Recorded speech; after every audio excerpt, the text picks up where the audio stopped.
Australia is set to introduce a cap on the number of new international students it accepts as it tries to reduce overall migration to pre-pandemic levels. 호주 정부가 이민자 규모를 코로나19 대유행 이전 수준으로 줄이기 위해 신규 유학생 수 상한제를 도입할 예정입니다. Okay, so tell us about this. What's going on here with the international students? Well, Australia has one of the biggest international student markets in the world. The number of new enrollments now will be, in 2025, will be limited to 270,000. Okay. Now, so each higher education institution will be given an individual restriction, the government announced. And obviously, when things like this happen, there's some people are happy and some people aren't. Right. Some of Australia's most prestigious universities, they've called it economic vandalism in the past because they believe that it's fine. They need it. It's very important for them. Now, the big issue apparently is how it's not really equal. Some schools are getting more than others. Yep. Now, the government had, and there's different type of post-secondary education. Some of the vocational training where you're training for a job or you're learning skills. Now, the government said that some of these providers, they've accused some providers of unethical behavior. So accepting students who don't have the sufficient language skills to succeed or offering a poor standard of education or training. Also enrolling people who intend to work instead of study. They say they're there to study, but they're really there to work. So they'd previously announced tougher minimum English language requirements for international students. They also started scrutinizing people who apply for a second study visa. They've also started punishing what they call dodgy providers. So this is kind of a big issue. And then as we mentioned in the headline, they're also using this to try and reduce overall migration levels. The education minister said the restrictions will help Australia address these record migration levels, which have put pressure on existing housing and infrastructure. And this is an issue that we're seeing in a lot of Western countries right now. Is that it's happening in Canada, it's happening in the UK, happening in the States, where people who live there, citizens, are saying, we can't afford anything anywhere. Housing prices are crazy. And there's so many immigrants coming in.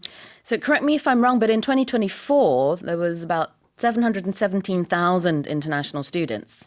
And so they're cutting that drastically. And they're saying we can only accept 270,000 next year, which is way down from the 700 plus thousand that they had this year. It's a way down, right? Exactly.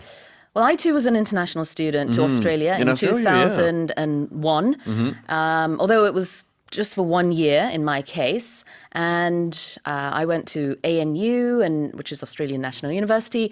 There were tons and tons of international students. So I know the sort of atmosphere, the very global atmosphere they have there. I would imagine it's similar in Canada. You have loads of international students there too. I think it really just depends on which school, I think. Yeah. Okay. But maybe I haven't really looked into that. That's not something I'm too familiar with. Okay. So overall, there's going to be a cap on the number of international students. Right. When you hear cap, it's a limit. Some sports leagues in North America, hockey, basketball, American football, have a salary cap. Right. So there's a limit on how much teams are allowed to spend on players. 자, 명사 cap라는 거는요, 한도라는 뜻이 되겠습니다. 그래서 몇 명까지 받아들일 것인지를 얘기하고 있는데요. 올해 같은 경우에는 호주 유학생이 대략적으로 한 70만 명 이상이었다고 하는데 내년부터는 27만 명으로 제한한다고 합니다. That's overall. What's overall? Total. Yeah, you look at something. You look at the whole picture. You look at everything. 전반적인 무언가라는 뜻인데요. Overall migration 그러면은 전반적인 이민자 규모를 좀 줄이기 위해서 일단은 유학생 수를 제한하겠다 이 뜻이네요. 다시 읽어보겠습니다. Australia is set to introduce a cap on the number of new international students it accepts as it tries to reduce overall migration to pre-pandemic levels. And here's our next headline. A recent survey has found that a quarter of people aged 18 to 34 in the UK never answer the phone, with respondents saying they ignore the ringing, respond via text, or search the number online if they don't recognize it. 영국의 18세에서 34세 성인을 대상으로 한 최근 설문조사에서 응답자의 4분의 1이 전화를 아예 받지 않는 것으로 나타났습니다.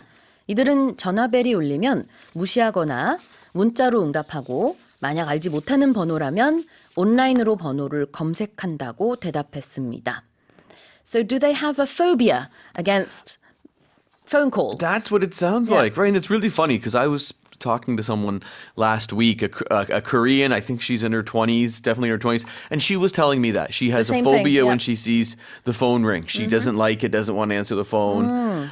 I was like, really? Why? Like, I was kind of confused by it because, you know, I grew up talking on the phone all the time to friends and things like that. So Yeah. it seemed a bit weird, but it kind of makes sense if you grew up, and that's what a lot of the article about this talked about is, you know, a few generations of people, they grew up never talking on the phone. Maybe they would talk on a landline to their grandparents or something like that, okay. but everything was usually through text message. And this is a UK survey. This was taken in the UK. So they surveyed 2,000 people and they found that nearly 70% of 18 to 34-year-olds, they prefer text to phone call, 70%. Wow. And I remember I went to the UK. I hadn't been for a long time and I went in 2007 and everybody was texting. And texting wasn't super popular in Canada at that time. You had cell phones, but people would still usually make phone calls. And everybody was texting there because it was so much cheaper than using a phone. And then when I moved to Korea, it was the same. Back then, foreigners couldn't even get phone plans. We had to get prepaid cards, and texting was so much cheaper. And then that just became a thing. You just got used to it. So when you got a phone call, you didn't even really want to answer it because it was going to be too expensive. 그래요. 뭐 비용의 문제도 있겠지만 그냥 전화하는 것 자체에 대한 거부감이나 좀 심하게 말하면 공포가 있다라는 해석도 나오고 있습니다. 영국의 18세에서 34세 2,000명을 대상으로 한 이 설문조사에서 70% 정도가 나는 전화를 받는 것보다는 문자가 좋다 이렇게 대답을 했대요. So when you do something via text, what does that mean? It means that's the method you're using. That's the mode of the method of communication that you're using. Yep. By way of, you can say it that way. So a lot of times people will say you can contact us via email, phone, or text. 네, 무엇을 통해서, 무엇을 매개로 할 때 via 둘 다 발음은 되고요. 그다음에 텍스트가 문자입니다. What if you recognize someone or don't recognize someone? What does that mean? It means you know who that person is. You've seen them before. You've heard them before. Yep. You recognize also, you'll see if you're watching on Boeing Radio or on YouTube, the spelling of recognize can also be spelled with a Z instead of an S. Yep. So the RECOGNISE, that's the British spelling. If it ends with ZE, that's the American spelling. How do you spell it in Canada? Both. I think usually that one with the Z though. Okay. 아, 그렇군요. Yeah. 자, 그 많은 영어 단어 중에 영국과 미국, 북미권에서 쓰는 스펠링이 다른 경우가 많아요. recognize도 그 중에 하나입니다. 뒤에 SE로 쓸 수도 있고 ZE로 쓸 수도 있습니다. Funny, last week I got a message from one of my friends and his wife listens to this show. She didn't know I was on it. And then she was like, I recognize that voice. So then she looked on YouTube and saw it was me. She never knew I was on the show. Yeah. 그래요. 자, 다시 제가 읽어보겠습니다. A recent survey has found that a quarter of people aged 18 to 34 in the UK never answer the phone, with respondents saying they ignore the ringing, respond via text, or search the number online if they don't recognize it.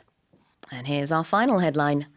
Following the announcement of the iconic band Oasis's long-awaited reunion tour, hotel rates around gig venues have skyrocketed, leading to fans expressing astonishment and outrage on social media. 유명 밴드 오아시스가 대망의 재결합 공연 일정을 발표하면서 공연장 주변 호텔의 숙박비가 치솟자 소셜미디어에서 팬들의 경악과 원성이 이어졌습니다. Okay, so two things to look at here. Oasis is having a tour and hotel rates have skyrocketed. Yeah, they're back together. So Yeah. Noel and Liam Gallagher, they have not got along for the last decade and a half. For 15 years, they haven't performed together. They're brothers, They're right? brothers. They're both Okay. kind of. Yeah. I like them as musicians, but personally, I don't particularly think either of them are very good people, especially Liam. Okay. I've seen interviews and he's really condescending and rude. Oh dear. But they're good. They're good musicians. They're great musicians, yeah, right? So apparently they've buried the hatchet. They've confirmed performances in Cardiff, Manchester, London, Edinburgh, and Dublin next year. And because they haven't been performing together for 15 years, this is going to attract a lot of domestic UK audiences as well as a lot of people internationally. So what's happening because of that? Accommodation prices are just skyrocketing. People on social media have been mentioning this. One quote that I found interesting said if you check for hotels around the locations and dates of the Oasis tour, they're either mysteriously sold out or prices have tripled from what you'd normally see. Well, this tour is nonetheless a long-awaited tour. Oh, for sure. People have been waiting for this and more wanting something to happen. long-awaited 그러면은 사람들이 오래 기다려온이라는 하나의 형용사가 되는 겁니다. 그래서 long-awated라는 표현이고요. astonishment. It's when feeling of great surprise. You can't believe something. It kind of blows you away and shocks you because it's so surprising. 네, 깜짝 놀라는 거를 astonishment라고 하는데요. 이거는 긍정적으로 쓸 수도 있고 부정적으로도 쓸 수 있어요. 그래서 너무 놀라울 정도로 뭔가가 일어났을 때, wow, I'm so astonished. 이렇게 좋게 말할 수도 있고, 아니면 oh my goodness, I'm astonished. 이게 좀 안 좋게 말할 수도 있는데 말투, 어감 이런 거에 따라서 좀 다르게 볼 수 있겠죠. Sometimes it's used a little bit for some negative things sometimes because you're blown away that it's actually happening. You can't believe that someone would maybe do that thing. Exactly. It's not always bad though. No, exactly. 맞아. 좋은 의미로 사실 더 많이 쓰이는 것 같아요. 그런데 이제 영한 사전을 보면은 이 깜짝 놀람이라는 그 definition도 있지만 경악이라고 정의되는 경우도 많거든요. 근데 그때는 이제 부정적이잖아요. 근데 사실은 astonishment는 부정적인 것보다는 좀 긍정적인 경우에 많이 쓰입니다. 자, 다시 한번 볼게요. Following the announcement of the iconic band Oasis's long-awaited reunion tour, hotel rates around gig venues have skyrocketed, leading to fans expressing astonishment and outrage on social media.